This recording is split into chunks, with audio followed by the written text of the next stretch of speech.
Good day, and today we start yet another lecture, and we are going to continue with the last lecture, that is waste minimization by integrated solid waste management. Last time we looked at the principles of integrated solid waste management. The large thought was reduce the waste to the extent possible, that is minimize the waste by whatever methods that you can, and then dispose the waste on land in a safe and environmentally sustainable manner. So let's quickly look at one or two slides we did last time, and then let's continue from there.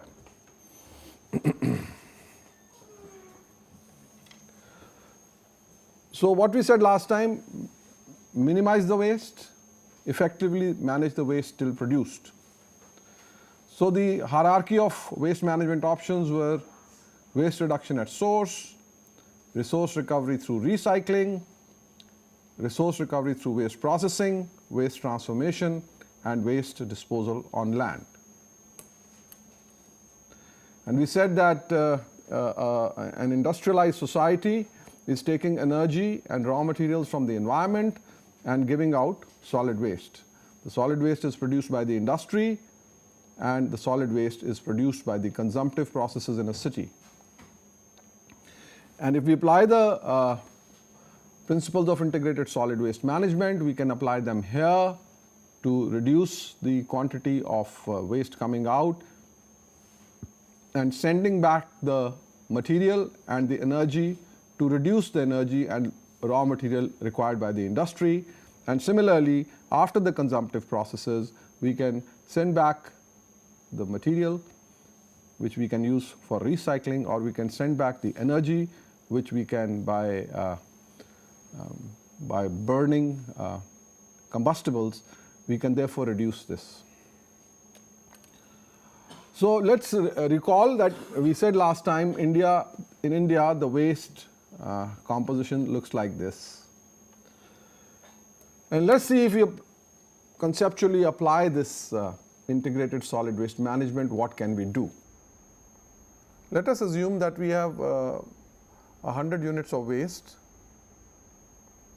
Then we can reduce the quantity of waste by sorting at the source.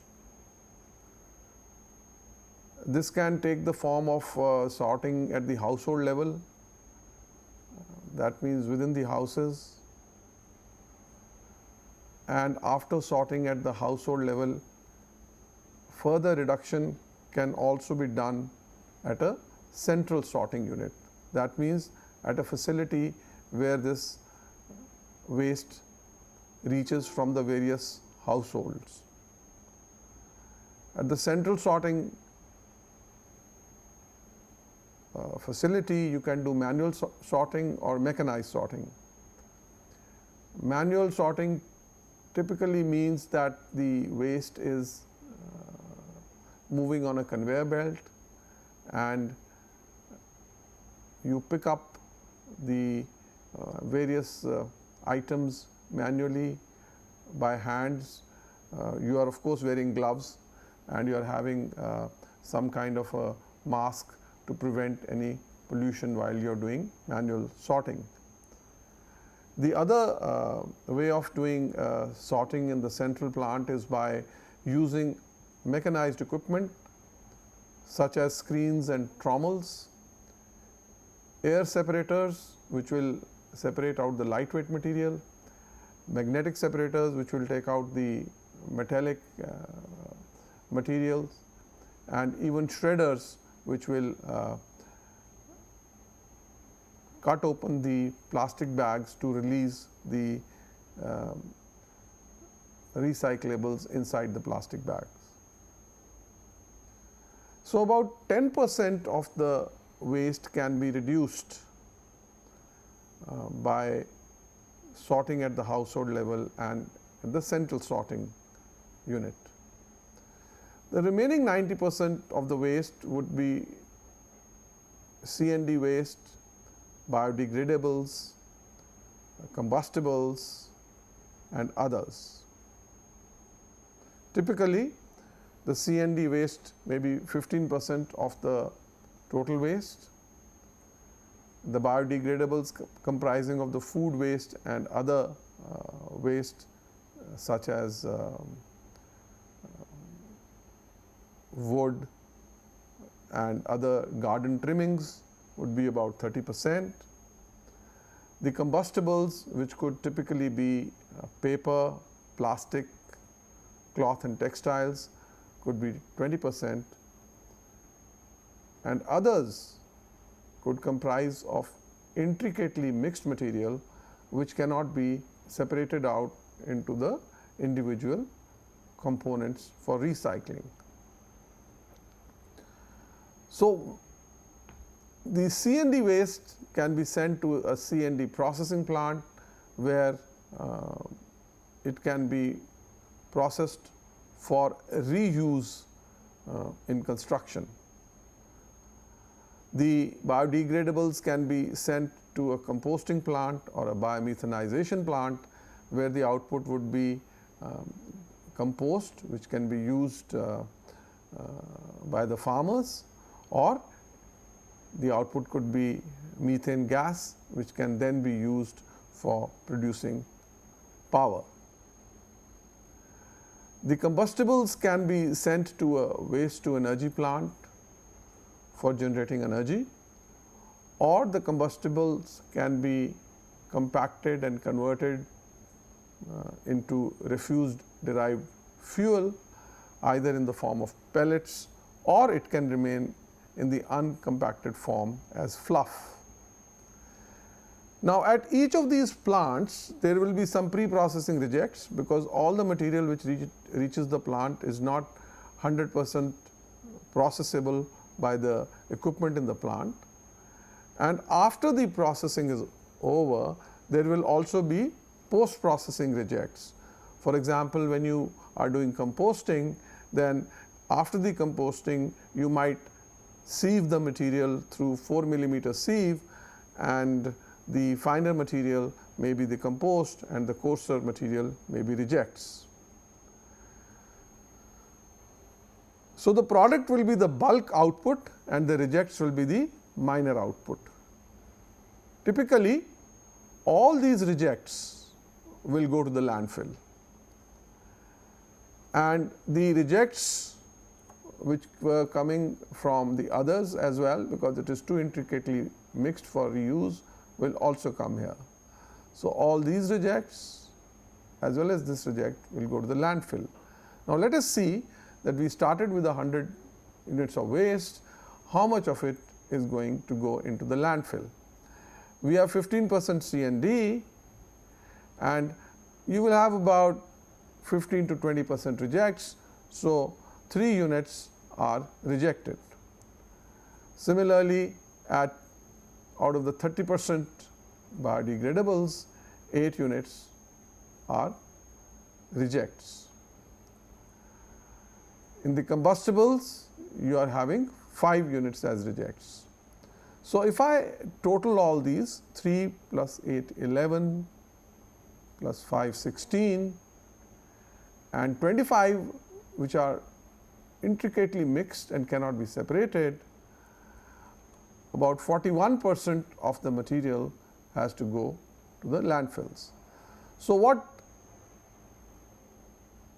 good integrated solid waste management does is to reduce 100 units of waste to about 40% or less, and therefore, the size of landfill required is lower. I think I have another diagram here which we can go through. I don't know how clear it is, but it essentially captures what I said.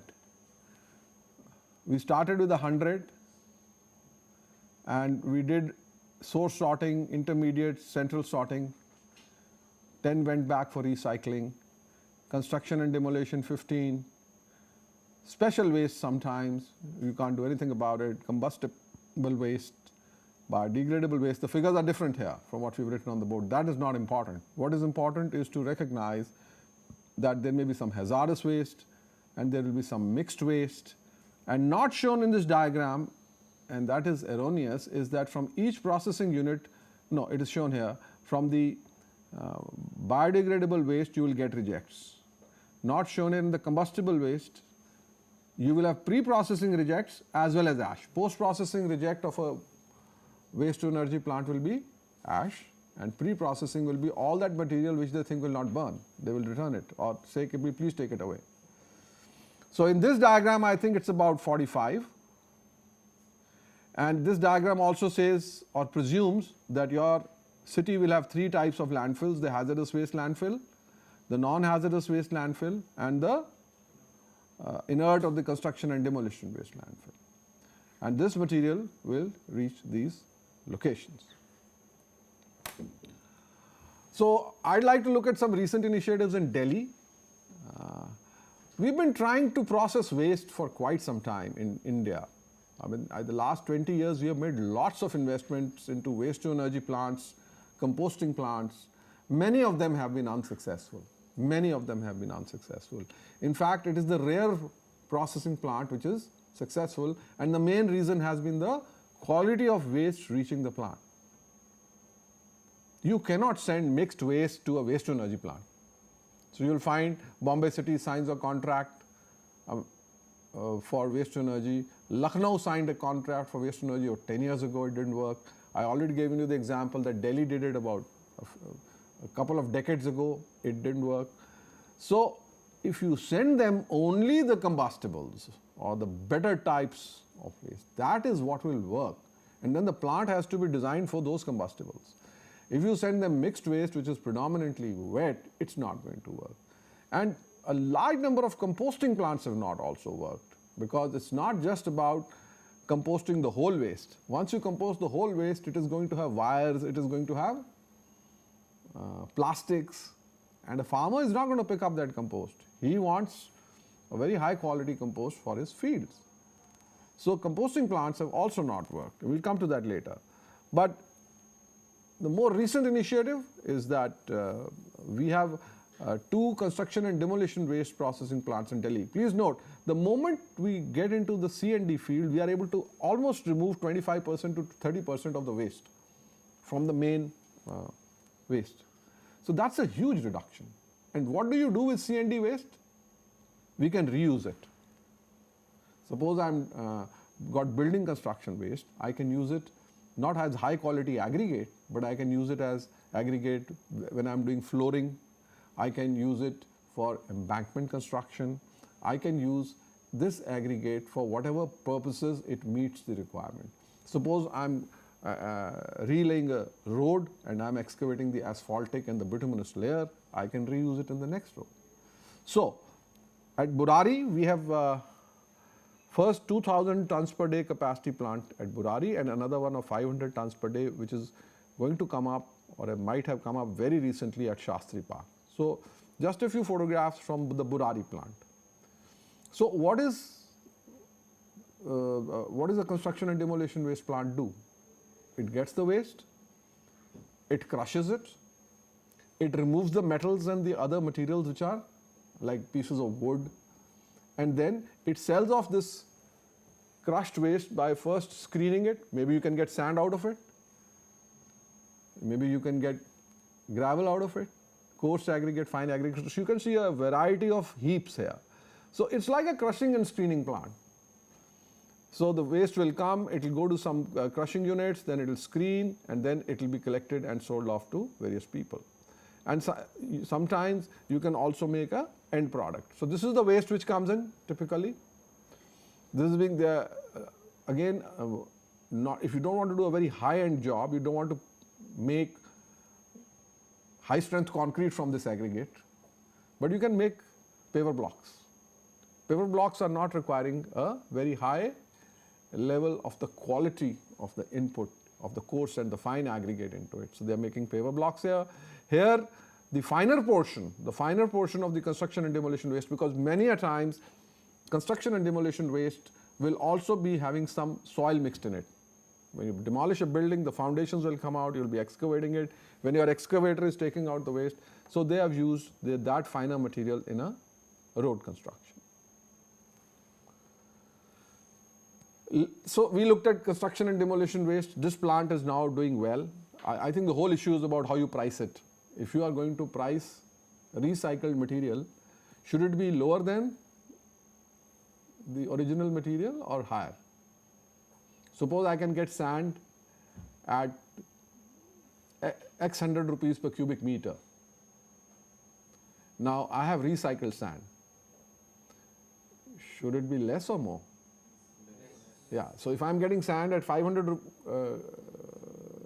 rupees per cubic meter, natural sand, and if I start selling my recycled sand at 700 and say I am green technology, sustainable, environmental friendly, you are making a house, you say you may be as much friendly as you want, I am getting the 500 rupees, why should I buy the sand at 700 rupees?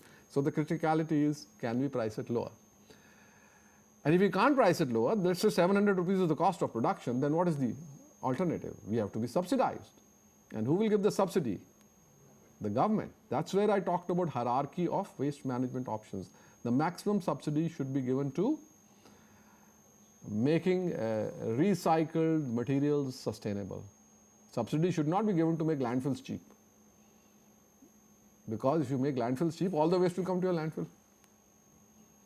So we have to reprocess that. So as I said, Burari is successful as long as the pricing becomes successful and the subsidies become successful, which is a huge gray area.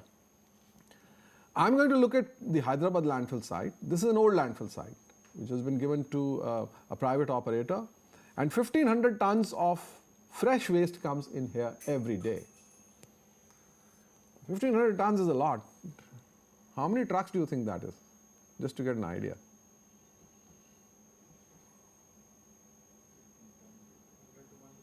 One truck is how many tons?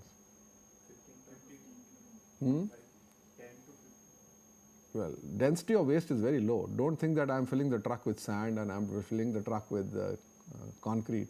I am filling the truck with all this food waste and yard trimmings.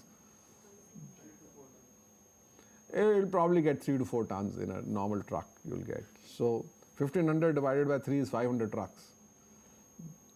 And divide 500 by 24 it is. If every hour, how many trucks reach the landfill? Just to get an idea. 20 trucks. And if you are only working 8 hours, then divide 500 by 8, how many trucks reach every hour? 1 truck per minute. Before you can unload the truck, the next truck is in. Well, that's a fact. That's the way, that's the quantity of waste that is being handled at this site. So that's the municipal solid waste which comes in at the Hyderabad landfill site, mixed of all kinds. That's the covered area in which the composting and the RDF are separated. The most critical operation is trommeling or screening. When the fresh waste comes, it is passed through a series of screens. And I presume this is the coarse screen, which we will talk about. So the waste comes, it is first shredded, and then it is screened. Screened means it will be rotated in this. This is not the kind of sieve we have in the soil mechanics lab. This is a rotating screen. You pass, it's inclined, so you put the waste at one end, it travels down the rotating screen. Below the mesh, it will fall down. Above the mesh, it will be coming out as a reject or as the oversized material. So you can get an undersized material and an oversized material. So if a material comes in, I want to put it into 3 fractions, I pass it through a 100 mm sieve trommel, then a 30 mm sieve trommel, and then a 5 mm or 8 mm sieve. So I can get those fractions. So here what happens?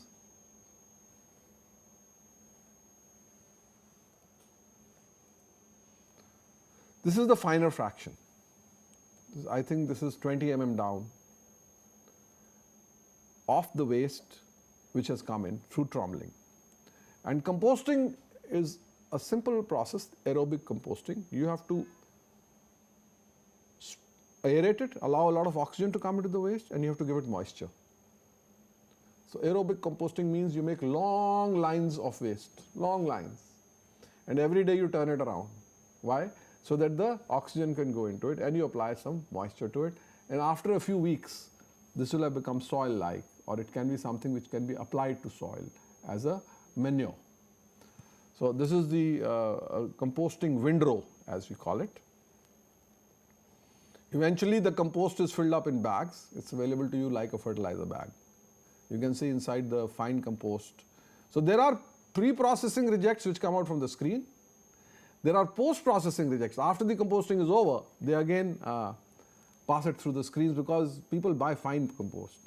They don't want any coarse sand-like material to come, which is not going to hold water for the plants. So this probably is 5 mm down, and this is packed in bags. Now, luckily for us, compost is voluminous. So if a farmer wants it, he needs to carry it in a small tractor or a trolley. He can't just take one bag behind a bicycle. If a farmer wants to buy a fertilizer, an NPK fertilizer, he can put a bag behind his bicycle and he can spread it with his hand in a field. But you want to put compost. Compost is a soil conditioner. It is not a fertilizer. It's like manure, humus.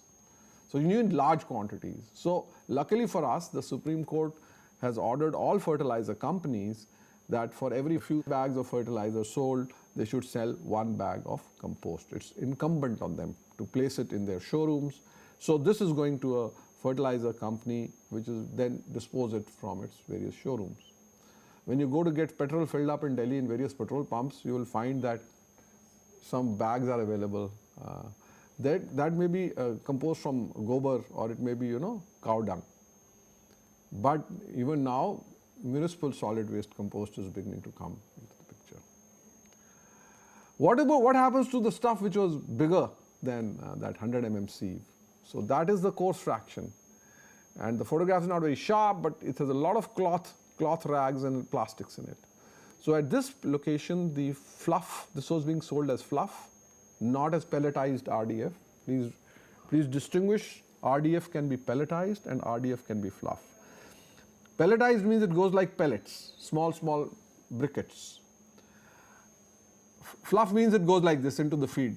So if you are sending this to a cement manufacturing plant for burning, because they need a lot of coal to burn, they have to modify their inflow feed, because this is not like coal. Coal goes in the form of crushed powder into a boiler where it has to burn, into a furnace. So here the coarse fraction is being sold to one of the cement plants. So they are handling 1500 tons, but they have some kind of a 25 rule, 25, 25, 25, 25. I said, what is this 25? He said, 25 is reject, sir. Okay. 25 is above 100 mm, which is fluff. Okay.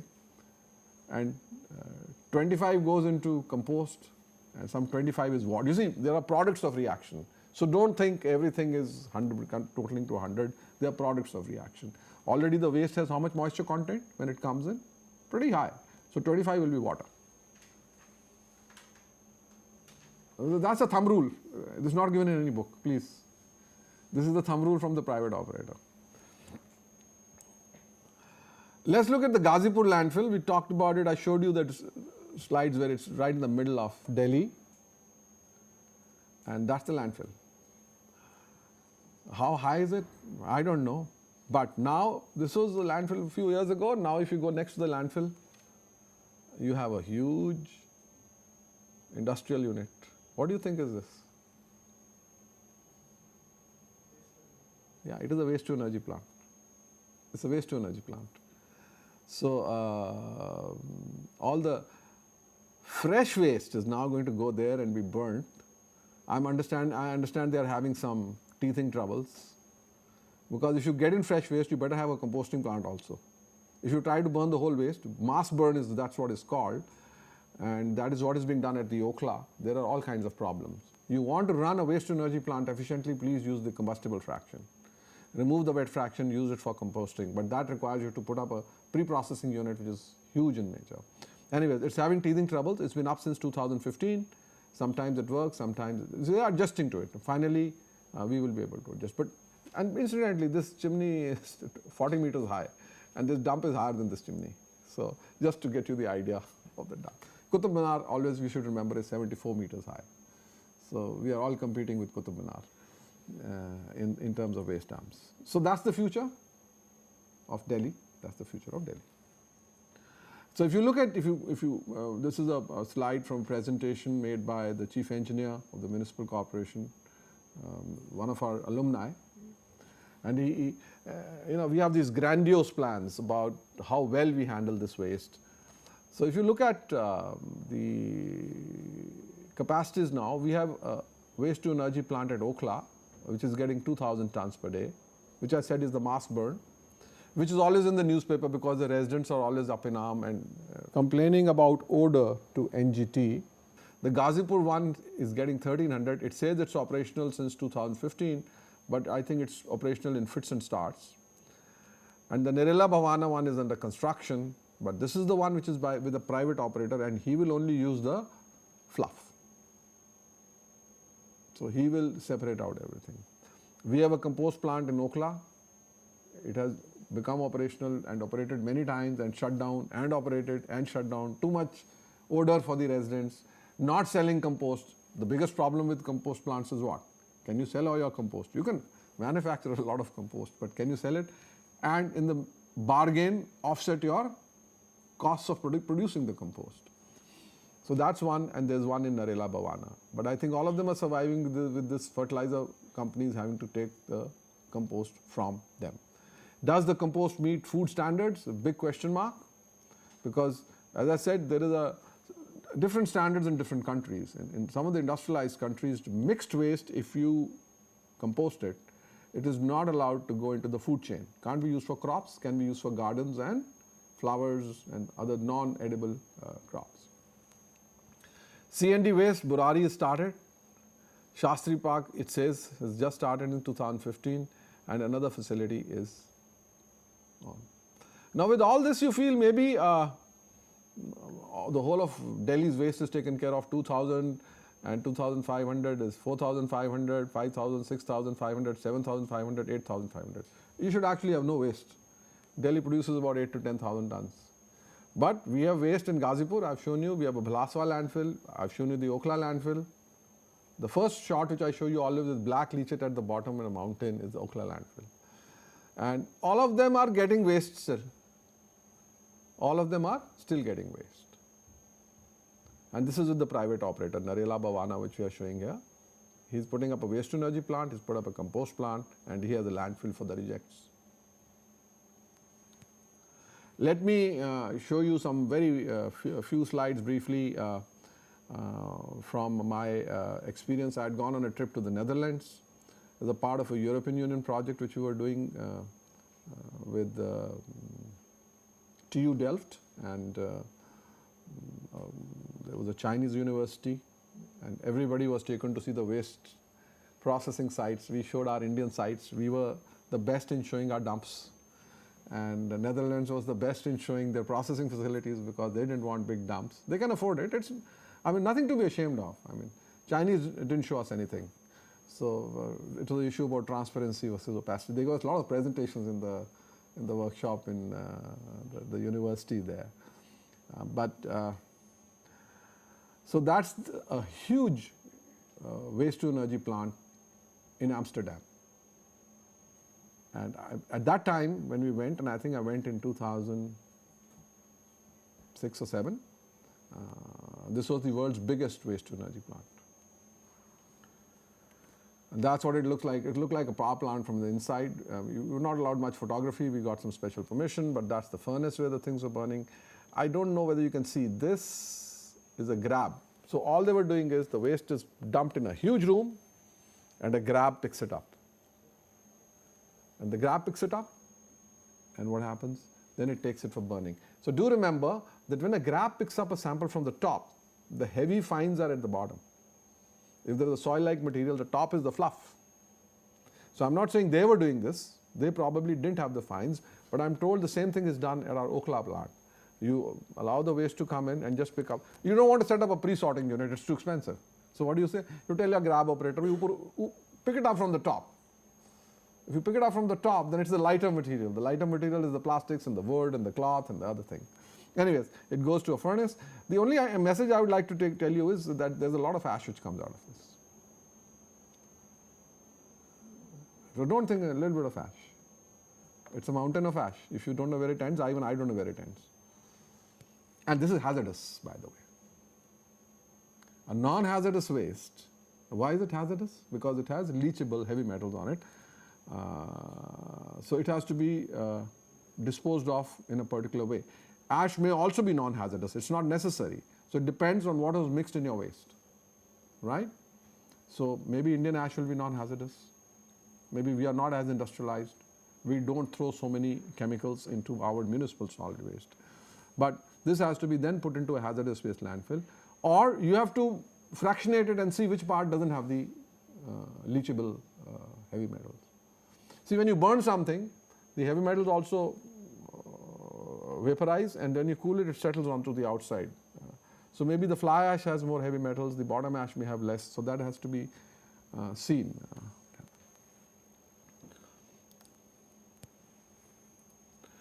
They had a separate unit for tires. Tires are difficult to dispose, they are non-biodegradable, and you can recycle and retread and recycle and retread, but after that what do you do? So here we make, in Netherlands, you break up the tires and make them into very, very small pellets, like gravel. So the tire pellets can be used to substitute gravel in drainage beds.